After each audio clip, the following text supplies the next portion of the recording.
Pero sa ngayon, sasadya muna tayo sa Mangarin River, dito pa rin sa bayan ng San Jose. Napag-alaman kasi namin na may pwede raw i-harvest sa mga puno ng bakawan na ito.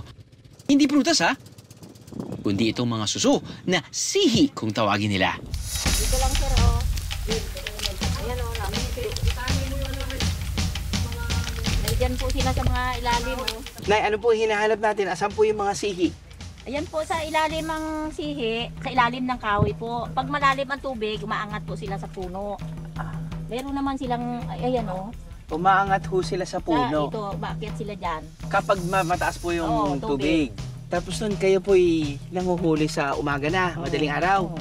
Hindi po, sa araw po. Sa araw. Oo, hindi po pwedeng madilim ang kuha. Kasi anuhin nyo po, marami hong may mga sakasakap.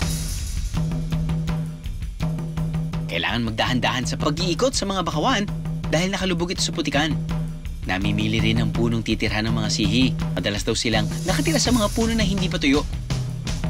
Mukhang sa punong ito nila yung napiling magkumpulan ah. Huli kayo ngayon! Kumakapit siya, no? Oo. Lumulubog din siya sa lupa pagka kaping-kapin na eh. Hindi mo mapansin. Ito pa yung parang alternatibo pag hindi nakahuli ng isda. O Oo. Kapag- Yun nga yung paikot-ikot na pag-anak buhay. buhay. Bukod po sa sihi, ano pa po yung mga nakukuha nyo dito sa tabi-tabi? May kalaba. Alimango. Alimango. Ipon Ipon. din. Kinakapa lang. Kadalasan nakikita ang mga sihi sa coastal areas o mga lugar na malapit sa dagat. Dito sa Occidental Mindoro, sagana ang sihi, kaya isa ito sa mga itinuturing na authentic na pagkain ng Mindoro. Nakahuli na tayo ng ilan. Ito yung nahuli nila ate kanina pa.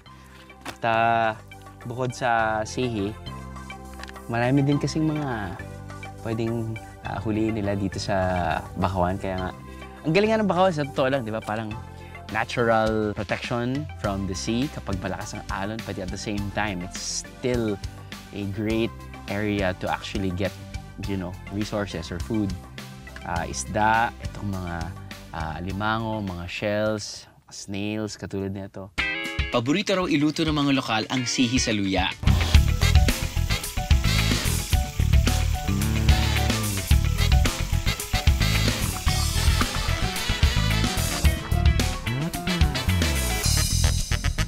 Tikman na natin.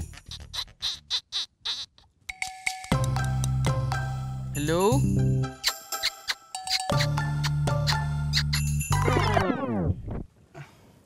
Tay, Sir, hindi po ganyan sir, hindi sinisip-sip yan, sir. paano po? Tinutusok po ng Tinutusok! karayo. Sus! Talaga namang hard to get ang laman ng sihi. Kaya ang estilo ng mga lokal, gamitan ito ng karayom o perdible.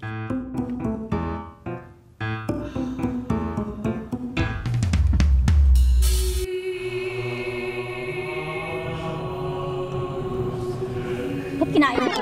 Pati balat. Hindi po ito? Pati balat po. Ba't kinain nyo? Ito po yung kakainin? Oo, yung laman lang po.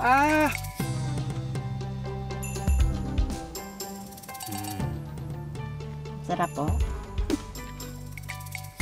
Matamis. Crunchy. Salamat, Nay. Salamat. Definitely walang lansa, walang unpleasant aftertaste. Sweet, crunchy, sarap ng ginger na aftertaste. Ano, nabitin kayo sa biyahe? All you gotta do is just subscribe to the YouTube channel of GMA Public Affairs and you can just watch all the Behind the Drew episodes all day, forever in your life. Let's go! Yeehaw!